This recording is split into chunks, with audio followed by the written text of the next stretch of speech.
Okay, so hopefully the sound is going to be okay for this one. Obviously I'm at Starbucks. I'm not normally at Starbucks. I'm normally in my office, but you know, hurricane and all.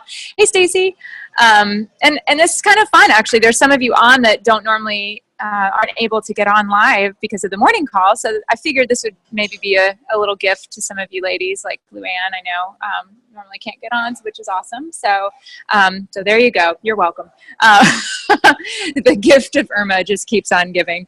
So this is our 5th Zoom for the leadership calls, and I had prepared this before the hurricane chaos got underway, and I was fully, prepared to be able to do this on Tuesday. But, like I was just saying to Jen, like this hurricane really threw us for a loop and did things that, it's like the newscasters always like really want something to happen. You can just tell they just want it to like be crazy and scary so they can report on it. And I'm always just like, yeah, whatever. But then they really got their wish list done. Like it got really scary for Central Florida. And it was definitely the most tense thing night that I've ever gone through. And but here we are, and we're moving on, and I'm just thankful for you guys being on here, for watching the recording, and sticking with this 8 weeks, because this is week 5, so we've only got a few more weeks to go. But this week, I wanted to talk about sharing your story and sponsorship, which we've kind of been building up to this. We talked about goal setting, getting your head like focused on the thing that makes your heart beat faster, then focusing on the compensation plan and being able to utilize that as a strategy and a tool for achieving that goal, that thing that makes you excited and that you're burning for. And then what did we talk about week 3? I just completely forgot. We talked about something good. What was it? Goals, compensation plan. Oh, belief. We talked about believing and and not self-sabotaging, and using your time wisely. Time is your most precious resource. So really good stuff. I've been kind of throwing a lot at you, and I'm going to throw a lot at you tonight as well. But there's, the whole thing with this 8 weeks is that I want to kind of move quickly, because honestly, September, October, November, December, this is like the time to grab onto the momentum of being at parties and having sales and having. Oh, Victoria has no sound. Anybody else hear me? Okay, Vicki, you might want to log out and log back in. Maybe somebody can chat to her and tell her she might want to log out and log back in. But this is the time of year that you want to be moving, advantage of being in front of people. And so that's what we're going to talk about tonight, about sharing your story and about sponsorship. Now, sponsorship is probably one of the hardest things to train on.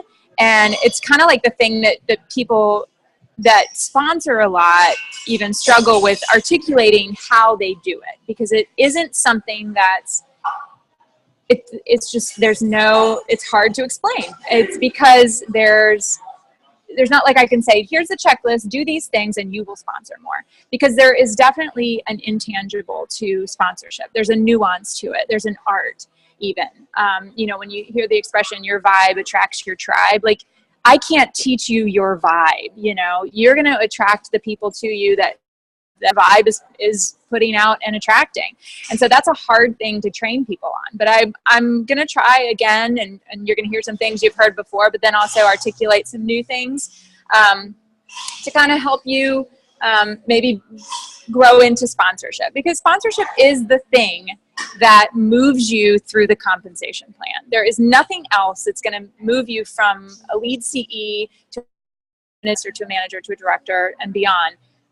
Sponsorship is the only way you can get there. You can sell all the trades of hope all day long, but you won't grow in leadership and move in through the compensation plan unless you are sponsoring. So it's a really important piece of the puzzle. But really, I talk about you and about believing in you a lot. You guys, some of you have heard me use the expression flirt at parties, which actually stands for fun, loving interactions reap togetherness. So you got to flirt with your guests.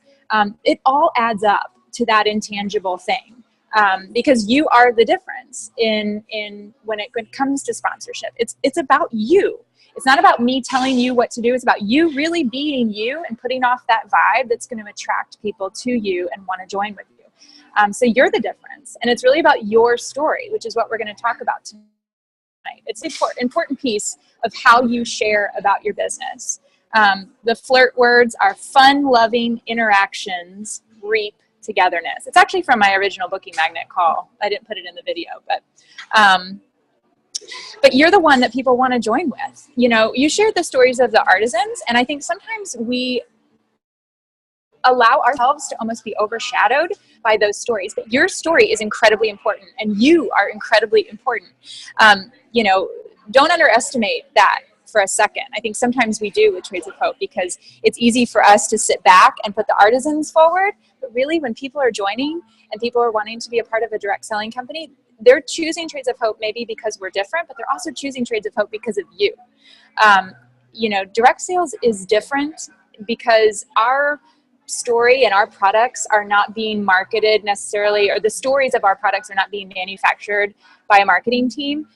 The story is your story and the artisan story. So we actually have this wonderful like combination. You know, most direct sellers just have their own personal story that they share that's going to inspire people to join with them. But we have our own personal story and the artisan stories. But don't let the artisan story shadow you, because it's incredibly important. And there's a lot of different ways that you're going to share your personal story with people and inspire people to join with you. And sometimes, you know, it's going to be a combination of social media, and you should make a video of your personal story. You should post it in different places. You should share snippets of it in different ways. But the most important place that you're going to do it is at parties, whether they're online or in home. And that story moment, your personal story moment, which is like a blank on the cue cards, is probably one of the most important things that you can do in your presentation.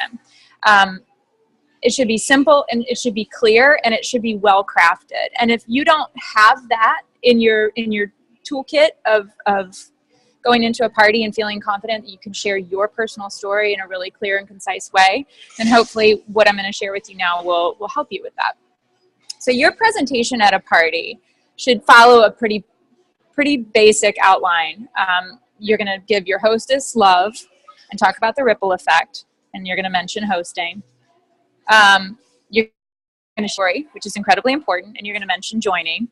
You're going to do the Trades of Hope story and the mission. You're going to give a little bit of stats, the fair trade membership, how much the artisans get paid, and how much is going back to the artisans. You're going to say transition and say, but really it's the stories that make our pieces special. You're going to share an artisan story. And then you're going to do 3 ways you can be a part of Trades of Hope: shop, host, or join. Talk about joining, talk about hosting, talk about shopping, give out the catalogs. You've lost your audience. Presentation over. Okay? I'll type that out so you don't have to worry about frantically writing that all down. But that outline is what you should be doing in your presentations. What changes party to party is your audience, right? It's not always the same people that you're talking to. So you need to know your audience. When you're at a party, there are these small things, and these are why the nuance thing, why it's hard to articulate in sponsorship, but the nuances of your interaction with party guests and, is just, I can't stress that enough. You might think it's not as important, and you want to just kind of get down to business or make sure that your presentation or your display is set up perfect, or, focus on getting your stuff laid out and whatever. But honestly, you should be talking to people as they're coming in the door. You should be engaging with people, building rapport, flirting with people. When people are coming in, even if you're not quite all the way set up, it's no big deal. Just stop what you're doing and talk to somebody. You've got to ask questions of guests as they come in. And my favorite question, the question I ask most of the time, is, how do you know the hostess? That's the easiest place to start. Start making connections. Maybe it's a local thing. You can start connecting on other friends or community groups or the schools that your kids go to or the churches or whatever. Ask them what they do. You have to care about the people that are at the party, whether it's online or in home. You have to care about them. People don't care how much you know or what you have to say until they know how much you care. So you have to care about people. You have to engage with them. They want to like you, and you have to be likable at parties and build that rapport. That is probably one of the most important things that you can do to start putting out that vibe. Because when people see that you're engaging, you're caring, you're a kind person, you're fun, you're interesting, whatever it is, they're going to be attracted to that. And they might not know what you're there for, what Trades of Hope, maybe they've never heard of Trades of Hope or anything, but they know that they like you. And that's a good place to start. in your presentation, when you start your presentation, if it's possible at all, which it is, try to begin with laughter. For some people, this is more of a challenge, and I understand that. I taught improv comedy for 7 years to high school kids. Like, let me tell you about kids that aren't funny. It's hard to teach funny. Like, but everybody can find something to use and make, even if it's just an observational, situational kind of thing. Anything that happens organically is always going to be best. But sometimes you need to have like a go-to of something that's kind of funny, like to make people laugh at the beginning. It's something that I might say is like, you know, I'm really glad everybody's got out on a school night, or, you know, battled the rain to get here, or, you know, I know you're missing The Bachelor tonight, but I'm glad that you're here. You know, something that's like timely to that evening or makes sense with that particular crowd. You know, that's it. You know, it doesn't have to be like fall off your chair hilarious, but like something kind of light and gets a, you know, a little chuckle from the crowd is incredibly important. A lot of times it'll be a joke, like the hostess will say something about like the food that she made, or she'll have made fun of something that she made that's like this weird dip or like something, and then I can like repeat that. Like, so that's why it's important to be engaging at the beginning, because you can pick up on the things that you're going to use as your like ice-breaking laughter moment. But really try to do that. If you don't typically start your presentation with a little bit of a chuckle, try to do that, because it really helps. And then you're going to start communicating your message. And when you're communicating, if I've said it once, I've said it 1,000 times, less is more, okay? You're not looking for the right words in a presentation. You're really looking for the right people, and you're looking to connect with people. So relax and engage and connect and be open. This is also something that's come from teaching 7 years of improv and being really engaged with improv. Changed my life. If you have a local improv theater that does classes, take them. Improv is one of the most powerful things that you can learn to do, and it opens you up situations and you know, the offers that people make to you in real life. It's life-changing. We have a great local improv theater that I took classes at for a long time in preparation for teaching it. I created the whole curriculum. It's awesome. But that's really what it's about. You know, you have your framework, but you're connecting. But these are the things you want people to be thinking as you're speaking at a party or on a Facebook Live event. Love to do something like that. I wonder if I could do this. This is what I've been looking for. I'd love more information. I wonder how much it costs to start. Maybe I could do this part-time. Boy, extra income would be great. It sounds like fun. I wish my spouse were here. I wonder if she'll ask me. Okay, so these are the thoughts that you want going through your audience's head during a party presentation. And when you start to talk about yourself, after you've loved on the hostess, talked about the ripple effect, said I'm going to ask everybody if they want to host a party, then you're going to talk about yourself, right? My name is Erin Woods. I'm a compassionate entrepreneur with Trades of Hope. The simple little format for your story at the beginning of your presentation, use these 3 phrases. I am, but, and so. Okay, I am, ... but, ... and so. So an example would be, I'm a registered nurse and I absolutely love my job, but I find it hard to be away from my children so much, and it's challenging with my husband's work. And so I'm working towards making Trades of Hope a full-time job. Easy, right? I'm a stay-at-home mom, and I'm so lucky that my husband has a great job that affords us this gift. But sometimes I wish there was a little extra for things like dance lessons, or that, you know, every bit of his salary wasn't eaten up by bills. And so I use my business to help my family. And with Trades of Hope, I'm helping families around the globe as well. Now, if I am doesn't work, if your situation is an I was, then you just change it. I was, but, and so. So this is what I say. I'm an I was. So my story is, this is what I say at parties. So I was an English teacher at Lake Mary High School for 11 years, and I absolutely loved my job. I pretty much felt like I was created to be a teacher, and that was where I found all of my passion and purpose in my life. But when I started to have children, I started to feel pulled in different directions. And so when Trades of Hope came across my plate, I realized I had discovered the perfect thing to kind of fill that gap and allow me to leave my teaching job and be at home with my kids. I said, did you catch it? I said I was, but, and so.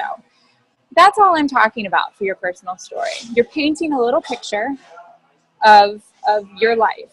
And that story that I just told took about 15 seconds. It's transferable to so many different situations. I can make it into a video. I can share it with a potential CE very quickly. I can post it on social media. It can be a conversation with a stranger.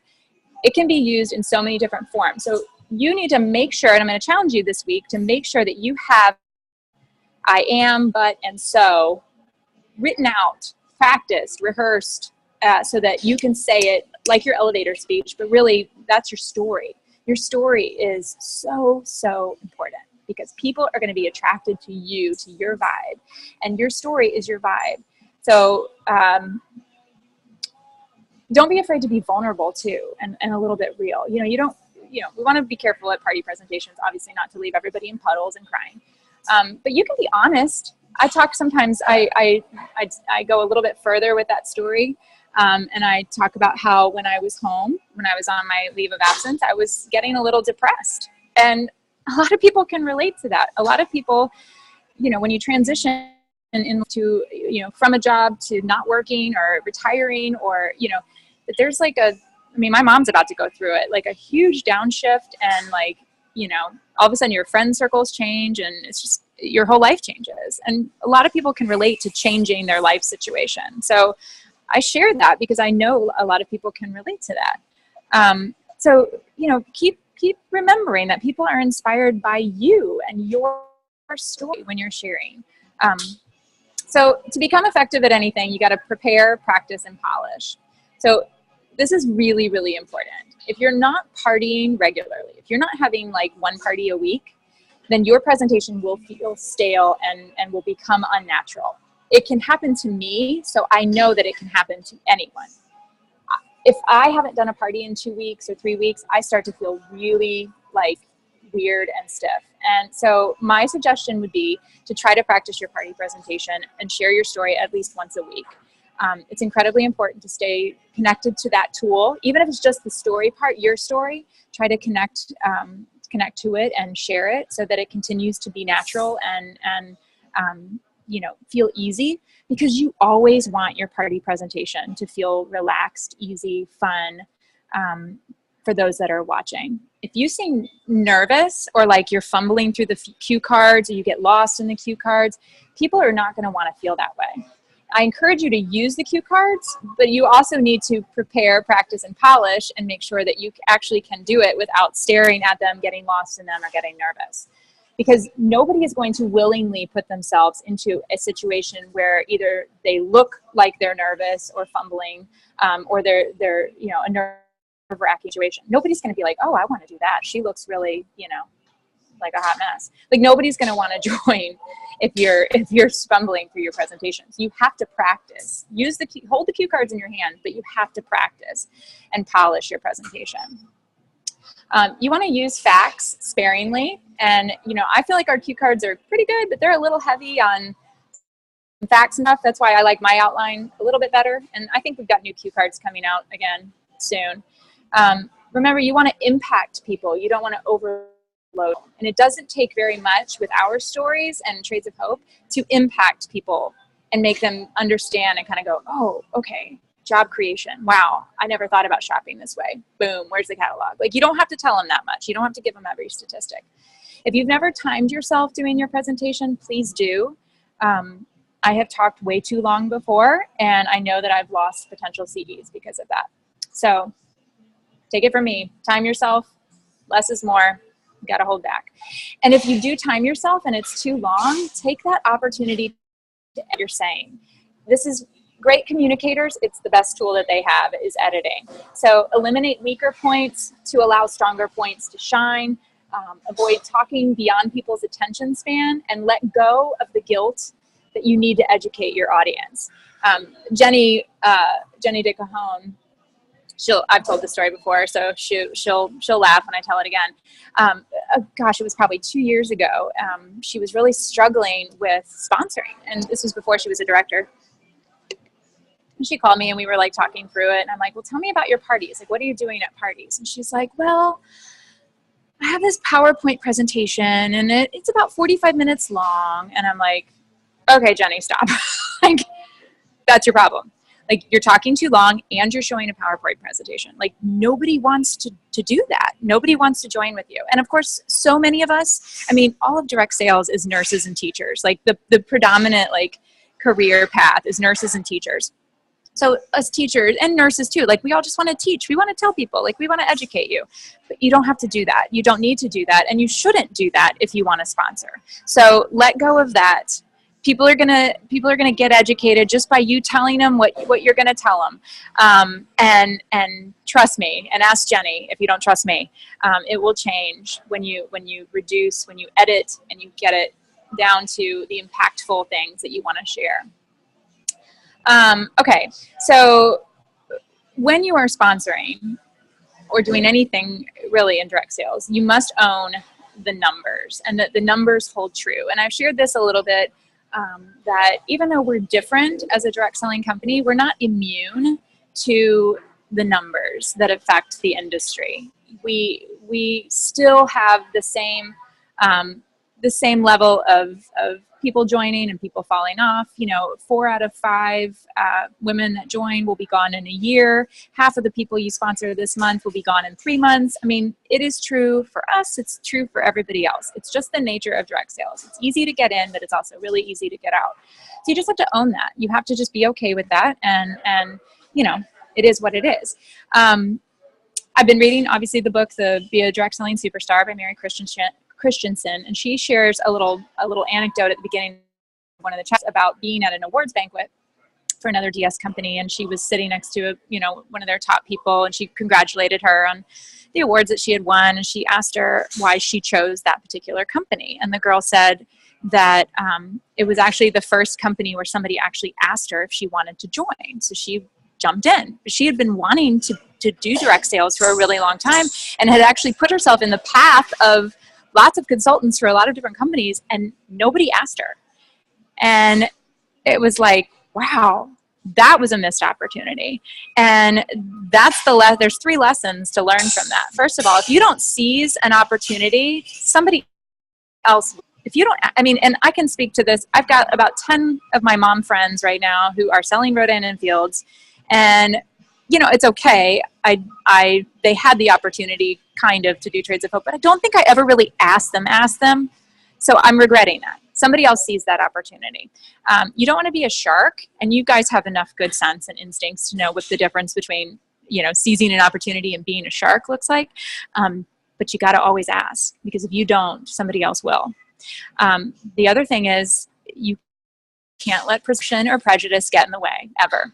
And everyone, I don't care how nice you are, everybody is subject to that at some point in your life, where you, and sometimes it's not even that you're, judging that person, you're actually judging, you're judging that person. You just have to make a blanket commitment to the artisans to ask everybody. I'm going to ask every single person if they want to be a compassionate entrepreneur, because nobody builds a successful business by trying to handpick their team. I don't care what you're selling. Nope, you can't go out there and find the perfect women to be on your team. You can't. It doesn't work. Again, you are part of direct sales. Yes, we are different, but we are not immune. It is still an industry that has industry standards that we are subject to. So you never know, no matter what you think you never know who will want to do it and who will run with an opportunity when they're given it. I can't tell you how many people I've been surprised by. Mary Christensen says, believe in everybody, rely on no one. You just have to believe that everybody could do it if they wanted to, and don't make that decision for them. And the other thing is, the third lesson from Mary's anecdote is that you're actually rejecting somebody if you don't ask them. Just by not asking them, you're making that decision and you're rejecting them. You're saying, she's not the one, I'm not going to ask her. So I think that's awful. That kills me, because I'm like, oh my gosh, I've rejected so many people. Like, I need to stop rejecting people. I need to ask more people. But then also, if you're afraid of being rejected and that's why you're not asking, then you're focused on yourself. You're not focused on the right person. We have to be focused on other people. We have to have that servant's mindset, right? And so if we're truly truly serving people, then we have to ask, or we're rejecting them. And I know that was all really harsh stuff, but it's the truth. And I think sometimes it's important to hear those things and be like, okay, I got to get over myself. I got to just ask. I don't want to reject anybody. I learned that lesson early on with parties. I didn't ask everybody if they wanted to host, and people started, and then I realized, oh my gosh, I could be hurting people's feelings, and I didn't want to do that. Well, it's true for sponsoring too. How could I not ask everybody? So now I've got to even put myself to the test a little bit more. If you're not hearing no a lot, then you're playing it too safe. I am committing right now that I am done rejecting people. I need to hear more no's myself. So I hope that you will join me in hearing lots more no's, because you've stopped rejecting people by not asking them. There are more than 100,000 new direct sellers worldwide joining every day. 100,000 people join a direct selling company every single day. How do you make more of them join with you? There are millions of people who are considering a direct sales business, but they haven't followed through, or nobody's asked them. And then there are millions more who have never heard of direct sales, but might be interested. It all boils down to asking. So maybe if there's an intangible, if I've talked about how it's hard to explain the sponsorship thing, honestly, there is a very black and white answer, and it's just you have to ask. If you're not asking enough people and you're not getting a no's, then you're probably not sponsoring enough. I said at the beginning that there's really no way through a compensation plan other than sponsorship. There's no other way to move up. And if you believe in your business and you believe in the positive impacts that it's had on your life, then you're doing people a favor by telling them about it. And that was actually a huge revelation for me. When I went to the first retreat, I had kind of decided I wasn't going to sponsor anybody. I'd been a CE for like 9 months, and I was like, oh, I just feel weird asking people. And I had a conversation with one of our top leaders that weekend, and she was like, well, has Trades of Hope been a blessing to your life? And I'm like, well, yeah, it's been awesome. And she's like, well, why wouldn't you tell people about that? And I'm like, oh. And so you're doing people a favor when you're asking them if they want to do what you're doing, because it's been a blessing to you. You wouldn't be on this call if Trades of Hope hadn't been good to you in some way, from a personal growth stance, from an income level stance, from a purpose-driven stance, whatever it is. You got to give people a lovely gift by telling them about it. But it also boils down to regularly having parties. If you're not in front of people, you don't have those people to ask. And it's so much easier to call somebody the morning after you met them at a party than to call somebody cold. You meet the most prospective compassionate entrepreneurs, potential compassionate entrepreneurs at parties. Your hostesses, your party guests are the best people to sponsor. And I know that there is a direct correlation because it wasn't an accident that I was a top seller and a top sponsor for 2 years in a row. I was meeting people at parties, selling the lights out of Trades of Hope, but also sponsoring because I was in front of people weekly. But having a regular party on your calendar, at least shooting for that weekly party, will give you that confidence in sharing your story. It'll help you be more relaxed, more confident, share your story with ease. Your whole presentation will be better when you're doing it regularly. Your sponsorship numbers will increase because you're asking every single person. You're no longer rejecting anybody. Your sales will increase because the more parties you do, you actually get better at selling.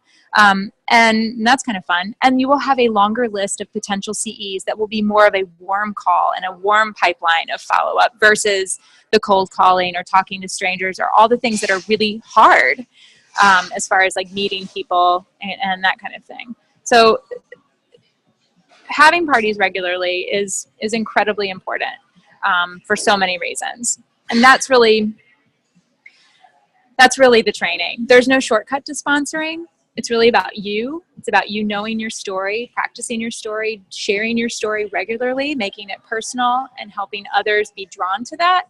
It's about the numbers, and it's about asking. So that's my time, and that's my training. And I really appreciate you guys being on tonight. I hope the sound was okay, and I hope that you took some things away. My challenge for the week is going to be to craft your story. I'm going to put a post up that's asking everybody to share your I am, but, and so, or your I was, but, and so. I'll also post that outline for the party presentation because I feel like it's pretty much what I do at every single party that I do. And it's pretty well edited, so it might help you guys. Okay. Yeah, it's gonna run. Thank you guys for being on tonight, and we'll see you next Tuesday at 9:30. All right. Bye, guys.